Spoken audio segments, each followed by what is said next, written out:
नमस्कार, मैं हूं आपके साथ पूर्णिमा मिश्रा। हमारे खास प्रोग्राम क्या कहते हैं नरेंद्र मोदी के बर्थडे स्पेशल में आज आपको सुनवाएंगे पीएम मोदी का वो ऐतिहासिक भाषण जो उन्होंने 9 जून 2013 को गोवा में दिया। अपने भाषण में मोदी जी ने कहा कि हमारे कई कार्यकर्ताओं ने जिंदगी गंवाई, उनको मौत के घाट उतार दिया गया और हमें अपने विचारों से विचलित करने का प्रयास किया गया। लेकिन इसके बावजूद भी बीजेपी का कार्यकर्ता न उसने रुकने का नाम लिया, न थकने का नाम लिया, और यही वो विरासत है जिसको लेकर के हम आगे बढ़ रहे हैं। मैं आपको कहना चाहता हूं मित्रों, हम उस पार्टी के कार्यकर्ता हैं, हम उस परंपरा के सिपाही हैं जहां पदभार यह व्यवस्था है, कार्यभार ये जिम्मेवारी होती है। पदभार किसी एक को होता है, कार्यभार सभी लाखों लोगों पे होता है। और इसलिए पदभार और कार्यभार दोनों को संतुलित रूप से चलाते हुए हम सभी मिलकर के इस देश के सामान्य नागरिक की जो आशा आकांक्षा है उसको परिपूर्ण करने में कोई कमी नहीं छोड़ेंगे। ये मुझे भाजपा के कार्यकर्ताओं का पर विश्वास है।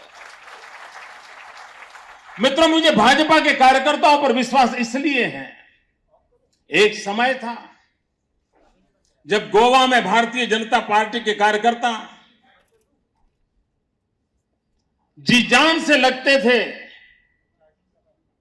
स्वतंत्र गोवा के आंदोलन में जगन्नाथराव जोशी जैसे महापुरुषों ने जुल्म सहे थे, जेलों में जिंदगी गुजारी थी, और भारतीय जनसंघ का उस जमाने का कार्यकर्ता इस गोवा की आजादी के लिए जी जान से खपा रहता था। मित्रों, अब तब कहां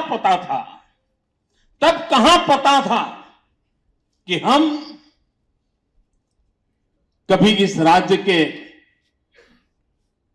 भाग्य के नियंता भी बन सकते हैं।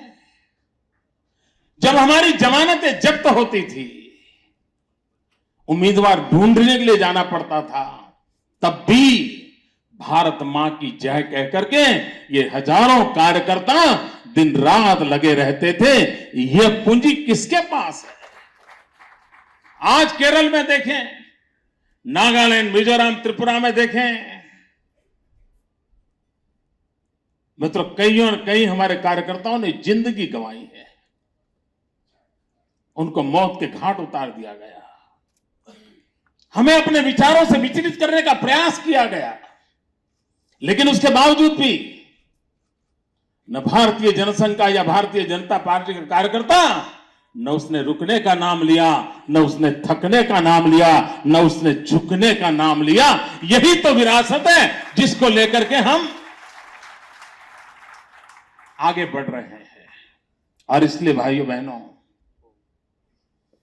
हमारे कार्यकर्ता नाम की जो व्यवस्था है, कार्यकर्ता नाम का हमारे पास पद जो है, और यहां जिला कक्षा के कार्यकर्ताओं को बुलाया गया है।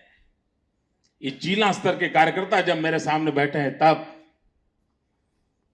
ये पार्टी में ऐसे अनेक लोग होंगे जिनका कभी अखबार में नाम नहीं छपा होगा, ऐसे अनेक लोग होंगे जिनका चेहरा कभी टीवी पर दिखाई नहीं दिया होगा, अनेक लोग होंगे जिनकी पहचान तक नहीं होगी, लेकिन 2-2, 3-3 पीढ़ी से पूरा का पूरा परिवार भारत मां की जय करते करते अपना परिवार लुटाता रहा है, तब जाकर के पार्टी बनी है।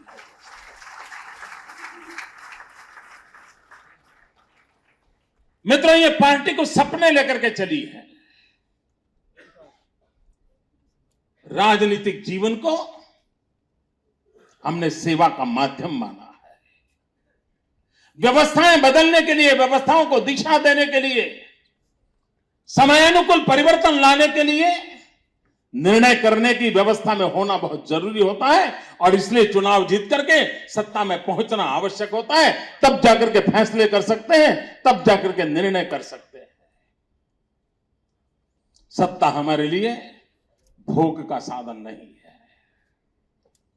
मित्रों, आदरणीय राजनाथ सिंह जी भी मुख्यमंत्री थे, केंद्र में मंत्री थे, हिंदुस्तान के सबसे बड़े प्रदेश के मुख्यमंत्री थे, उत्तर प्रदेश के।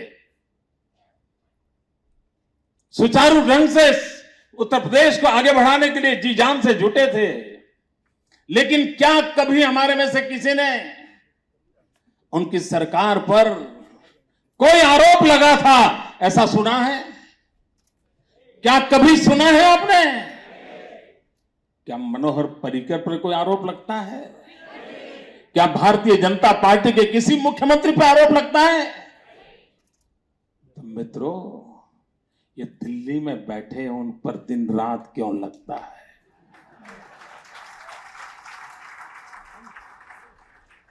क्या कारण है? और उनको कोई परवाह भी नहीं है मित्रों। वे करप्शन प्रूफ हो चुके हैं। उनको इसका कोई असर ही नहीं होता है। और हंसी मजाक में निकाल देते हैं मित्रों। और कितनी बेशर्मी तो देखो, अरबों खरबों रुपया खर्च करके टीवी पे एडवर्टाइजमेंट दे रहे हैं, भारत के निर्माण पे हक है मेरा। लोग कहते हैं भारत के निर्माण पे शक है मेरा।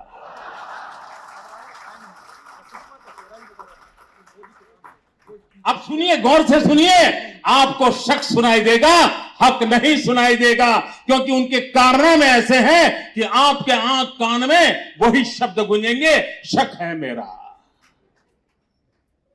ये काम किया है इन्होंने मित्रों। अभी अरुण जी कह रहे थे, well beginning half done, well begin half done. मैं कहता हूं वेल बिगन हाफ वन।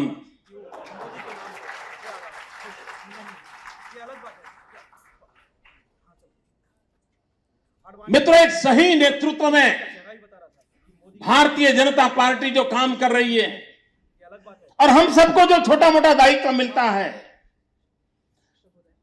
जिसके जिम्मे जो काम आएगा, उस काम को इतने गर्व से, इतनी मेहनत से हम करेंगे कि राजनाथ सिंह जी ने जो सपने देखे होंगे, जो डिजाइन बनाई होगी, उसको हम परिपूर्ण करके रहेंगे।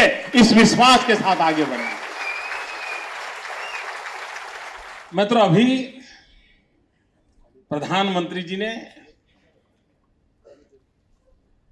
इंटरनल सिक्योरिटी की एक मीटिंग बुलाई थी। सभी मुख्यमंत्री उस मीटिंग में थे, और अचानक उन्होंने खड़े होकर के छत्तीसगढ़ में जिन लोगों की हत्या हुई, उनके प्रति एक शोक प्रस्ताव प्रस्तुत किया। जब मेरी बारी आई तो मैंने शुरू किया वहीं से। मैंने कहा कि प्रधानमंत्री जी, गृह मंत्री जी, सब लोगों ने आज अपनी बातचीत का प्रारंभ छत्तीसगढ़ से किया है और मृतात्माओं के प्रति श्रद्धांजलि के भाव प्रकट किए हैं। मैं भी उसमें मेरा स्वर मिलाता हूं, लेकिन साथ साथ छत्तीसगढ़ में सामान्य मानवी की रक्षा करते करते जो शहीद हुए, उन पुलिस के जवानों के लिए भी मैं अपने श्रद्धा सुमन अर्पित करता हूं। मैंने कहा, मैं इसके साथ साथ हिंदुस्तान के 2 सिपाहियों के सर काट के ले गए हैं, उन शहीद सिपाहियों के प्रति भी अपने श्रद्धा सुमन अर्पित करता हूं। मैंने कहा, इतना ही नहीं, केरल के मछुआरे जिनको विदेशियों ने आकर के गोलियों से भून दिया, मैं उन शहीद मछुआरों के प्रति भी अपने श्रद्धा सुमन अर्पित करता हूं। भाइयों बहनों, ये बात जो मैंने वहां कही, क्या इस देश के प्रधानमंत्री को करनी चाहिए थी कि नहीं? क्या ये विचार प्रधानमंत्री को आना चाहिए था कि नहीं? वहां बैठी हुई सरकार के लोगों को उन शहीद पुलिस जवान याद आने चाहिए तक नहीं। मित्रों, पीड़ा तब होती है मौत मौत होता है। हर मौत के प्रति वही पीड़ा होनी चाहिए, वही आदर होना चाहिए। लेकिन दुर्भाग्य से दिल्ली में एक ऐसी सरकार बैठी है जिससे आप न कोई अपेक्षा कर सकते हैं, जिस पर आप न कोई भरोसा कर सकते हैं। और मित्रों, दुनिया में भरोसा सबसे बड़ी ताकत होती है।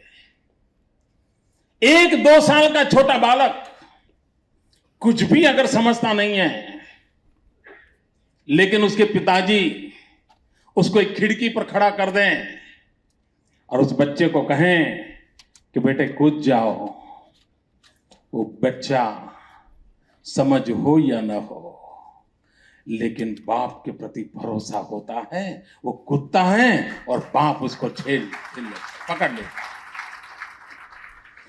भरोसा नाम की चीज जो है वो सारे तंत्र को चलाती है मित्रों। और एक बार भरोसा खत्म हो जाए, आप घर से ऑफिस से घर निकले हो और अगर आपको भरोसा न हो कि घर में खाना पका होगा कि नहीं पका होगा, तो आप जरूर बाजार से कुछ थैले में लेकर के जाओगे। क्यों? पता नहीं पका होगा कि नहीं पका होगा। जब भरोसा टूट जाता है तब लोग और रास्ते ढूंढते हैं। आज देश में भरोसा टूट चुका है। इतना ही नहीं, हर पल प्रति पल एक के बाद ऐसी घटनाएं घट रही हैं जिसमें देश का भरोसा टूटता ही जा रहा है, टूटता ही जा रहा है। आज दिल्ली के अंदर एक जवान बेटी जब घर से बाहर गई हो और शाम को 6 बजे से पहले अगर घर न लौट पाए तो मां बाप का वो 1-2 घंटे का समय इतने संकट से गुजरता है, उसको भरोसा नहीं बेटी वापस लौटेगी कि नहीं लौटेगी। किसान अपनी फसल पैदा करता है, उसे भरोसा नहीं है कि पैदावार के बाद भी दाम मिलेंगे कि नहीं मिलेंगे। ये कब नीतियां बदल दे पता नहीं मित्र, आधी रात में नीतियां बदल देते हैं। और किसके लिए बदलते हैं वो भी बाद में जब सुप्रीम कोर्ट डंडा मारती है तब पता चलता है क्यों बदला था। यह हाल है मित्रों। मेरे जीवन में गोवा अब एक विशेष स्थान पा लिया है। अखबार भी लगातार लिख रहे हैं कि मोदी के जीवन में गोवा बहुत लकी है।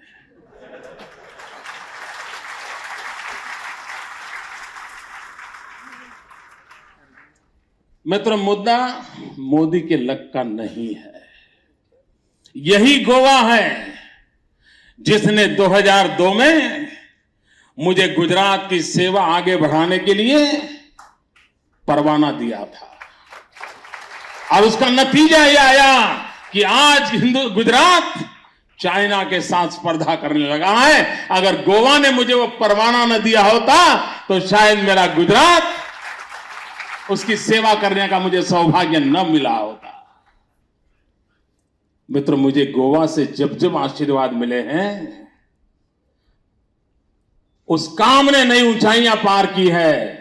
और इसलिए मुझे भरोसा है इस बार भी कि गोवा ने मुझे जो आशीर्वाद दिए हैं और अध्यक्ष जी ने जो कार्य दिया है वो भी शानदार जानदार तरीके से यशस्वी होगा, ये मेरा विश्वास है।